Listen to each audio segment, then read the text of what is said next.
हमारी बहू साड़ी में ही जचती है।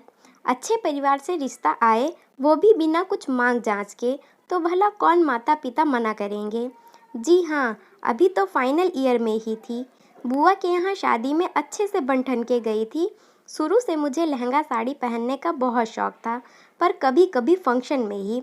सिल्क साड़ी में मैं लग भी सुंदर रही थी। दादी तो बार बार नज़र उतार रही थी, लेकिन शादी संपन्न होते ही मैंने ऐसे साड़ी उतार फेंकी जैसे दम घुट जाएगा।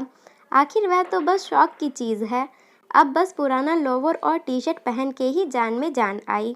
2-3 दिन बाद ही जब मैं कॉलेज से घर लौटी तो देखा बुआ जी आई हुई हैं। मैं बहुत खुश लेकिन आश्चर्य भी हुई कि अभी तो नई भाभी घर पर आई हैं, बुआ यहाँ कैसे।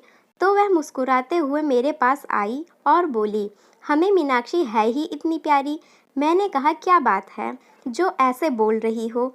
तब दादी बोली, तेरी बुआ की चाची सास ने तुझे अपने बेटे के लिए पसंद किया है और जल्द ही सगाई करना चाहते हैं। तुझे साड़ी में देखकर फिदा हो गए हैं। मैं रोने लगी कि अभी तो मुझे पढ़ना है, फिर शादी क्यों। तब बुआ और मम्मी ने समझाया, इतना अच्छा रिश्ता बिना मांगे मिल रहा है, जान पहचान के लोग हैं, और क्या चाहिए हमें। ना पैसे की कोई कमी है, ना ही तुझे आगे पढ़ने से मना करेंगे। सबकी राजी में ही आखिर मेरी भी राजी मानकर शादी तय कर दी गई। मेरी होने वाली सास ने बहुत ही सुंदर बनारसी साड़ी मेरे लिए पहले से ही भेज दी। यह ही सगाई में पहनना। साड़ी थी भी बहुत प्यारी। मैंने खुशी में जल्दी से सब तैयार करवा लिया। आखिर सगाई वाले दिन जैसे ही यह लोग पहुँचे, मेरी सास मेरी नज़र उतारते न थकी। बार बार बस एक ही बात, आखिर बहू बेटी साड़ी में ही अच्छी लगती है।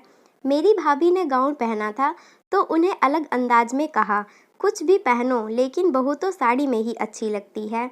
मुझे बड़ा अजीब लगा, क्योंकि हमारे घर में कपड़े बहू बेटी होने से नहीं, अपनी मर्जी से पहने जाते हैं। लेकिन उस समय ज़्यादा ध्यान नहीं गया और 1 महीने के अंदर शादी भी हो गई।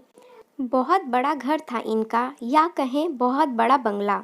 नौकर चाकर सब काम करते थे, बस रसोई में खाना घर की औरतें ही बनाती थी।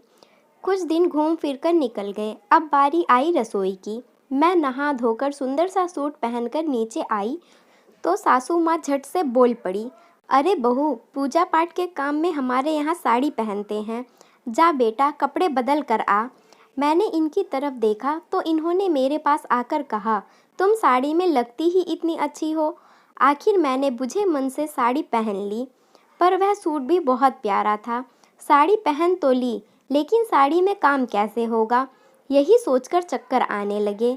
जैसे तैसे नीचे रसोई में खीर बनाने को रखी। आटा गूंथने में ही सारी साड़ी पर आटा लग गया। कहीं तेल के दाग, और गर्मी में पसीना पसीना हो गई सो अलग। अब तो किसी रिश्तेदार के यहाँ खाने पर बुलाया हो या किसी पूजा में, बस बहू साड़ी ही पहनना। बहू बेटी साड़ी में ही अच्छी लगती है। बाकी दिन भी घर में सूट पहनती तो मम्मी जी बोल देती, अभी कुछ दिन तो सूट रहने देती, नहा धोकर थोड़ी देर साड़ी पहन लिया करो। अब तो मुझे साड़ी से नफरत होने लगी थी। हर जगह हर चीज़ सूट नहीं करती। मैंने मायके आकर अपनी मम्मी को बताया तो उन्होंने समझा दिया, बेटा अभी नई नई हो, शायद इसलिए समधन जी को ऐसा लग रहा हो, धीरे धीरे तुम्हें बोल देंगी। मेरी बड़ी ननद 2 दिन बाद ही चली गई थी।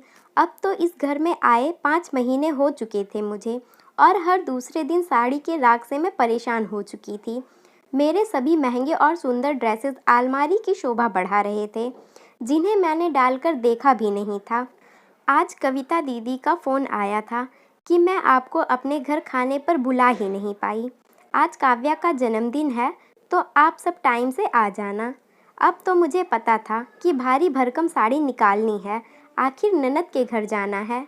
मैं तैयार होकर नीचे आई और हम सब गाड़ी से निकल गए। जैसे ननद के यहाँ पहुँचे तो देखा, कविता दीदी तो बिल्कुल सिंपल कॉटन का सूट पहने थी। तैयार होकर वह उसमें भी प्यारी लग रही थी।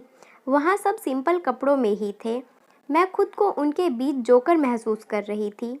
केक काटने के बाद दीदी की सासू माँ बोली, अरे मीनाक्षी बेटा, इतनी भारी साड़ी तुम्हें तकलीफ नहीं हो रही क्या। मैं चुप रही। तभी मेरी सास बोली, हमारी बहू को साड़ी का शौक है, वह साड़ी में ज़्यादा जचती है। और मैं मन ही मन सोच रही थी कि शौक है या हमेशा तो मम्मी जी ही मजबूर करती हैं पहनने को। तभी दीदी की सास बोली, हमें भी अपनी बहू को साड़ी में देखने का मन करता था, पर समधन जी आपकी बेटी को तो बिल्कुल शौक ही नहीं है। और आप सब ने शुरू में ही आकर कह दिया कि हमारी बेटी से साड़ी में रसोई नहीं संभाली जाएगी, कुछ चोट लग गई तो। तब से हमने तो कभी कविता को साड़ी में देखा ही नहीं। यह शादी ब्याह में भी साड़ी नहीं पहनती। मैं मेरी सास का मुंह देख रही थी, उनसे कुछ कहते ना बना।